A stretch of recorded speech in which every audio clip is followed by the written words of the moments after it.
Well,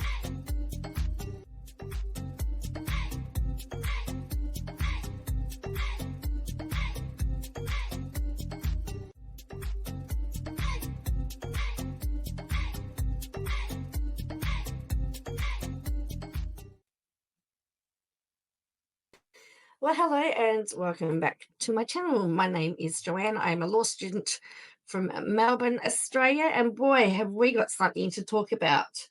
So we have been briefly or loosely following the case of LATOUFF versus the Australian Broadcasting Corporation for an unfair dismissal case. Well, this has taken a whole new turn because they were back in court today, and this had nothing to do with the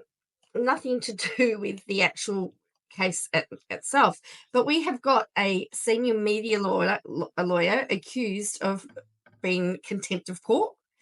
We've got contempt of court, so we essentially had a contempt of court proceeding. Now, a lot of the mainstream media have left this alone, but I've found a couple of mentions of this case, so we're going to have a look at it, and I'm very interested to see what you think about it all. Let me just share my screen here. So this is The Guardian. This is The Guardian newspaper. And The Guardian newspaper has a pro-Israel group who complained about LATOUFF's ABC employment, claim Age and SMH breached suppression order. So the Age and SMH, there is a chance that they could be filed with contempt of court. So editors to reporters and lawyers are among the individuals pro-Israel group says should be referred for potential contempt of court. So there is what we call an intervener. So now we've got the applicant, the respondent, and we've got the intervener. The interveners are this group of people now who have now put themselves in the middle of this case, and they've got their own representative today. So today it was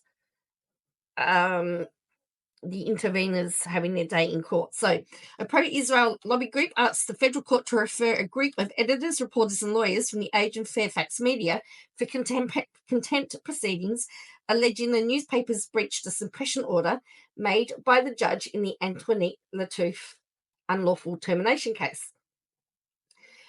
Justice Daryl Rangaya granted a suppression order during the unlawful termination case in February to protect the identities and contact details of pro-Israel individuals who had contacted the ABC with complaints about LATOUFF's employment. LATOUFF was taken off air 3 days into a 5-day casual contract in December 2023 after she posted on social media about the Israel-Gaza war. In June 2024, the Fair Work Commission found she was sacked, and she brought an unlawful termination case in the federal court. Now, the judge's decision is yet to be handed down. He's not even made a decision on this case. But now we've got a segue in here. The court heard during the case, then ABC chair Ida Buttrose was frustrated that she was being targeted by complainants and that she had repeatedly asked the then managing director, David Anderson, why LATOUFF was still on air. On day 7 of the hearing, the justice reminded the parties about his suppression order, asking any media who may have published the names of some of the people who complained about LATOUFF to comply with the order. I made a suppression order last Monday. The solicitors acting for the applicants who sought the suppression order have written to the court asserting that a particular media organisation has published articles which disclose identities of those protected by the suppression order, he said at the time. At a preliminary hearing on Wednesday, Sue Kusanthu, SC acting for the pro-Israel group, expressed her frustration with the Age and Fairfax's response to her legal letters and sought a referral under Federal Court Rule 4216 to consider whether proceedings should be instituted for the punishment of contempt. The editors of The Age and the Sydney Morning Herald, Patrick Elegant and Brevin Shields, and 2 Age reporters are among the 8 individuals named in the application. Regrettably, from my client's perspective, we had no choice but to bring this application, including against the solicitor, a senior lawyer at Fairfax, who did not respond to over half a dozen letters and communication from Your Honour from the bench.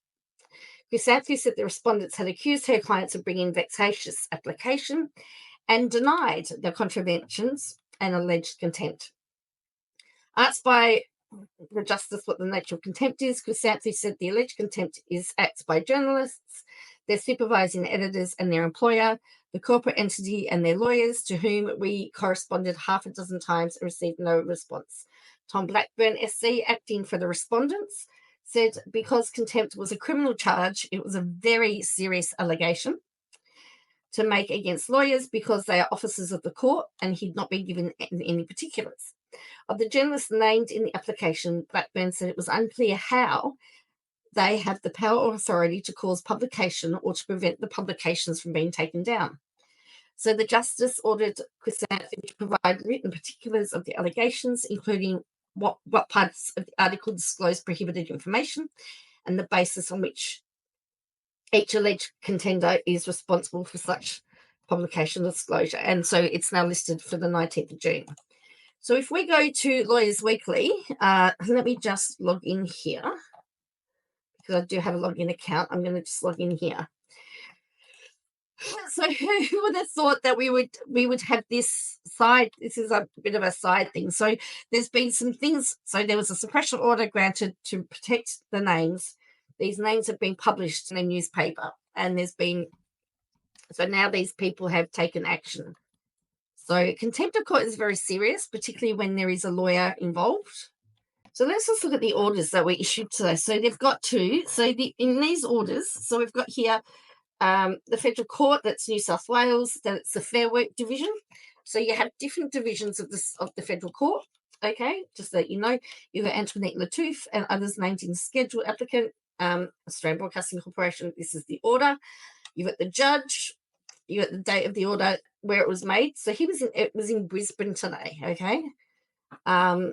So for example, Chrysanthi, she